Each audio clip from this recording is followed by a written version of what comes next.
here with the trick of the week, which is actually different entrances to candy cane. So candy cane is a fun little trick that you can add broken candy cane to, creates a fun little pattern on your leg. What I've found over the years of teaching this is that, especially for your newer aerial students, this one is very energetically intensive on their upper body and their hands.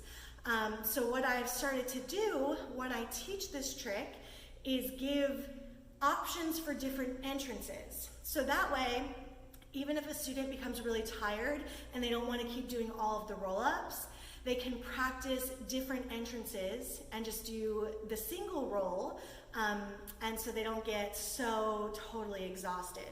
Especially if you tend to run tricks and flips classes like I do, where a whole hour is dedicated to breaking down a single trick. So what happens is when we have new students in a class like that is they get really tired. So to keep everybody really engaged and still give my older students an opportunity to do a gazillion candy canes, is we sort of sequence build by learning these different entrance styles. So for this, you definitely need to be able to do a pull-up to stand on your swing. That's important. You need to be able to do a roll-up, so some strong core and obliques there. Shoulders relaxed, and you have to find the steady part between death gripping the swing near you, but also not getting too far away from the fabric. So kind of a middle ground. But anyway, there are 4 different entrances to this that I'll do. So the first entrance is just the easiest. It starts with a standing crisscross, so that when you stand up into the swing, you're ready to learn your candy cane, okay? The second entrance allows you to stand up onto the swing and then crisscross the fabric, which is kind of fun because it changes the orientation of how you're looking at the room, and it's a really fun sequence building exercise. The third way is probably the hardest way, where you're standing on the floor, you've got a foot in the swing, and you do one giant roll up and just start your candy cane like that. The fourth entrance is a little tricky because you wrap your leg around the fabric first, and then instead of rolling forwards into your candy cane, you roll backwards into your candy cane. So that entrance I found is a bit more useful for students that are on a single point because it's easier to get through the fabric like that. We're on a double point here at Desert Sun Yoga, and so rolling forwards tends to be easier on a double point. Okay, so to start, it doesn't quite matter as you're first teaching students which one is crossed in front of the other. So I just like to crisscross however. Have the students cross their fabric, step a foot onto your swing. Then, if you don't get the knee through first, students are kind of trapped behind their fabric. So I like to have students separate their handles, get their knee through the center of the swing so they can stand up, and see, because the cross was so much lower, it's easier to get my body through the swing. Then, free leg comes through the center of your fabric. Both hands grab onto the handle of the standing leg, and you roll forwards to start to get into your candy cane. Okay? So that's the first entrance.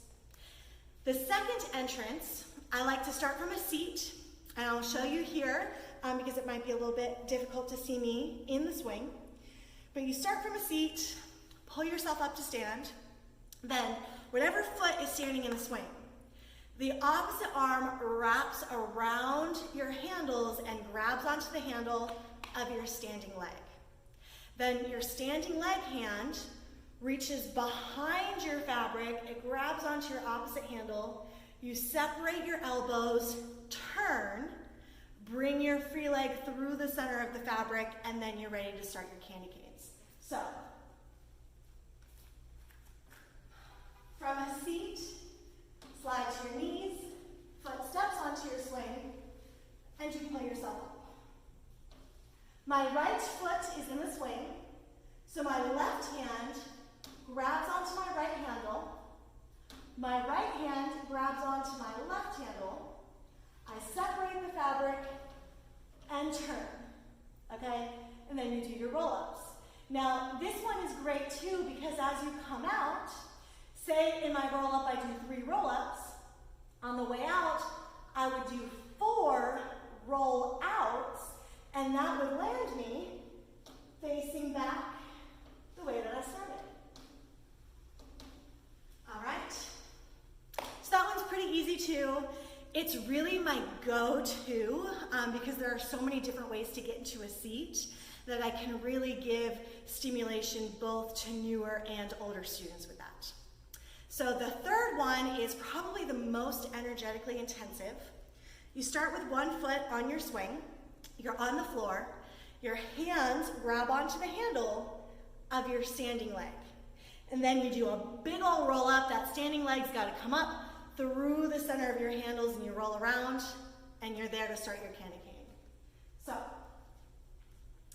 my right leg steps onto the swing, I kick my leg out, both hands on my handle, I'm gonna bring my free leg up through the center so it's a big old pull up, but then it's really fun and it's the same thing as our last one where when you roll out, if you do an extra roll out, you're able to land back down onto the floor where you started. Of course, you have to go really controlled. So the fourth entrance is a little different.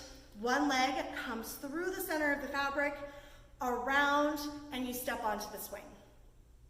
Then your leg comes behind the fabric. Both hands come onto the handle of your standing leg as you roll backwards and through the swing.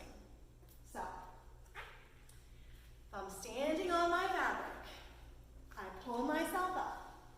I'm going to take my left leg forward, wide, step down onto the swing.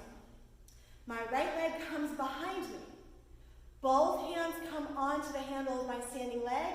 I go back. That's not right. Erase that. Erase that. I grab onto the handle of my non-standing leg.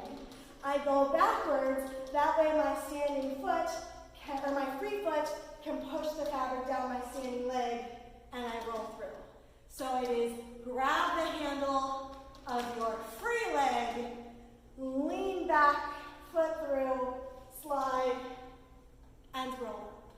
Then same thing to get out. Instead of going backwards like you would in the other candy canes, you roll forwards to undo your wraps. And that's it. This one, if you're working with new students, I would highly recommend having a crash mat out or taking it really slow and incremental. I could do a video about candy cane in general if you're not familiar with it. You want to be very careful of fabric placement for your candy cane, especially if you get into broken candy cane. Your first wrap needs to be on your ankle. Your second wrap, mid-calf. Your third wrap, if you get into broken candy cane, the fabric should start underneath your knee. It should go around the back of your knee and pop out on your thigh above your knee. If it's on your knee, in general, it will be painful. But it has to be above your knee if you invert. If you invert and the fabric is just on your calf, the fabric will all slide down, and best case scenario, it's scary. So I hope you guys are doing well. Much love to you, and let me know if you have any questions.